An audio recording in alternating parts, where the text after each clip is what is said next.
Welcome to the deep dive. Today we're going deep on how to write amazing law essays.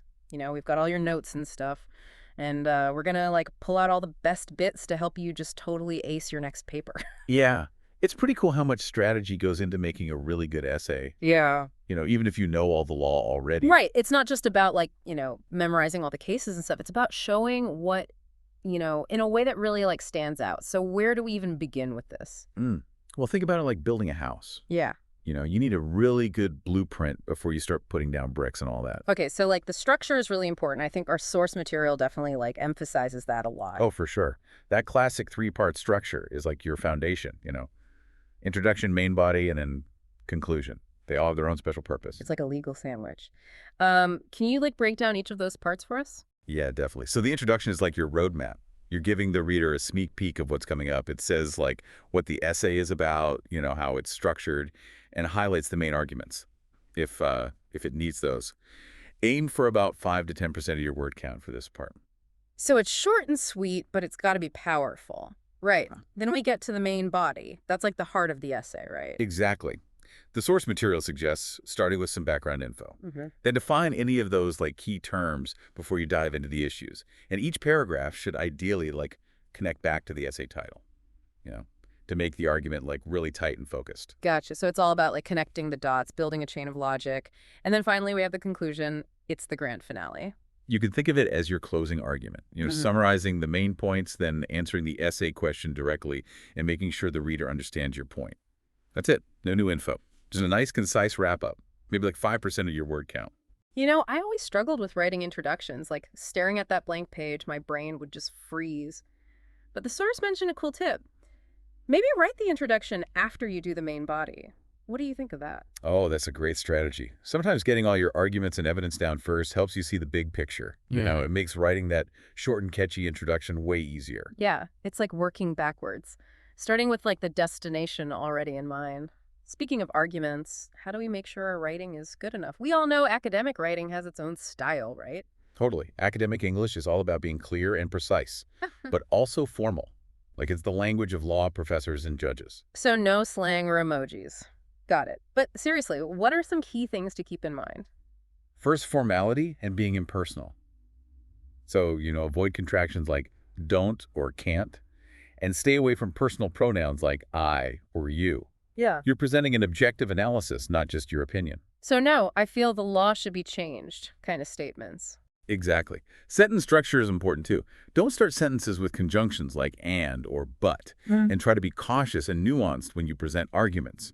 So instead of this law is unfair, maybe say it could be argued that this law has some issues with fairness. Right. It's about seeing how complex the law is, not making big generalizations.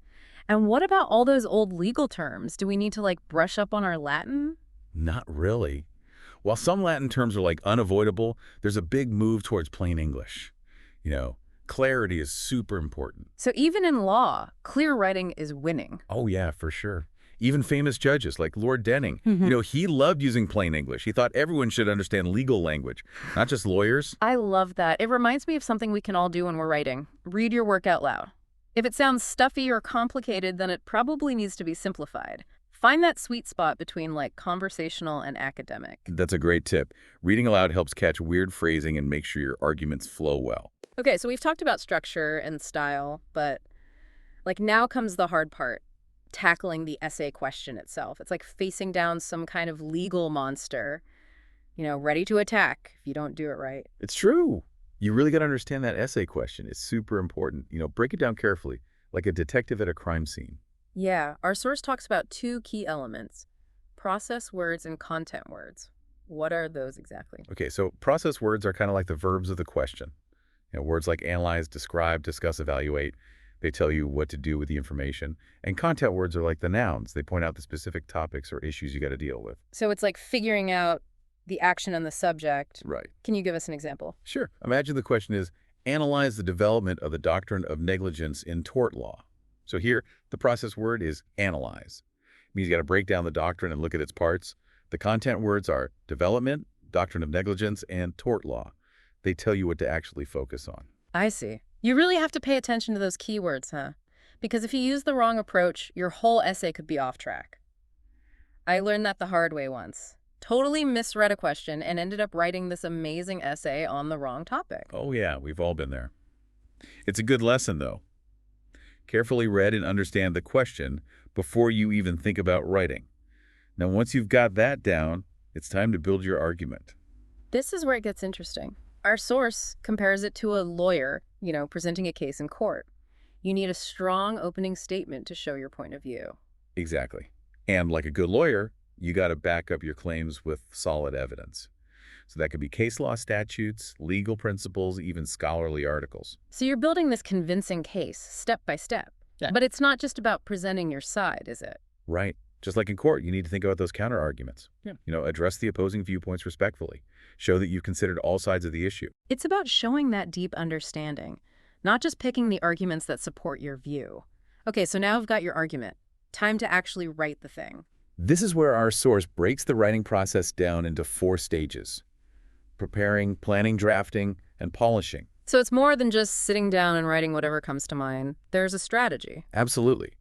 The first stage preparing involves, really understanding the essay question, brainstorming ideas, and doing your research. Then comes planning. That's where you create the roadmap for your essay. Exactly. You outline your main points, organize your evidence, and make sure your arguments flow logically. This is where an essay plan can be super helpful. It stops you from rambling and keeps you focused on the question. Like a blueprint prevents you from getting lost when you're building your argument. Now let's talk about the introduction. Our source calls it the elevator pitch of your essay. It's that first impression. The introduction should grab the reader's attention, state the purpose clearly, and give a quick overview of your main points. So it's setting the stage and making the reader want to keep reading. Any tips on writing a really good introduction? One tip is to try writing it last. Sometimes it's easier once you've got your arguments and evidence all figured out. Makes sense. Like writing the movie trailer after the film is done. You have a better idea of the story you're telling. Okay, let's move on to the main body. This is the heart of the essay. What should we keep in mind? Each paragraph in the main body should have a clear topic sentence. Yeah. Introduce the main idea. And you got to constantly connect those ideas back to the essay question. Building a strong chain of reasoning, each paragraph leading to the next. Exactly. And don't be afraid to use those transition words and phrases to guide the reader. Words like, however, in contrast, on the other hand, they make your writing flow better and sound more interesting. It's like highlighting those shifts in your argument, showing that you're looking at things from different angles. And finally, the conclusion. That final chance to make an impact. The conclusion is where you bring it all together. You summarize your key arguments, answer the essay question directly, and maybe leave the reader with a final thought. Remember, no new info here. So it's like the legal mic drop, leaving the reader with a clear understanding of your position and the strength of your arguments.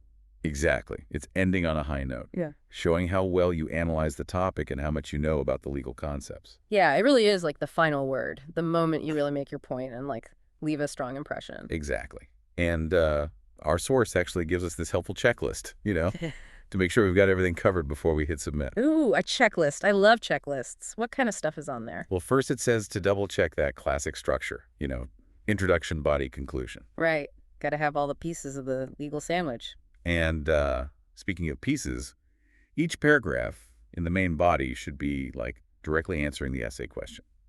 Be sure we've hit all those key process and content words we talked about. Of course. What about those learning outcomes from the assignment? Got to make sure we got those too right. Definitely. You got to show that you've understood all the main ideas. That's really important for a good essay. And we can't forget about citations. All those cases, statutes, and materials need to be referenced properly. For sure. Accurate citations are so important. It's about academic honesty and avoiding plagiarism. Yeah, nobody wants to get caught up in that. And last but not least, stay within the word limit. Going over can actually hurt your grade. So be concise and edit, edit, edit. It's a tough world out there for us wordy writers. So there you have it. We've gone from essay stress to essay experts, thanks to all the awesome info from your source material. Don't forget, a well-structured essay, clear arguments, and that perfect academic style. That's what makes your work really shine. It's all about showing what you know in the best way possible. So go out there, write those essays, and impress those markers. And hey, if you ever need a reminder about any of this, you know where to find us, right here on The Deep Dive. Until next time, happy writing, everyone.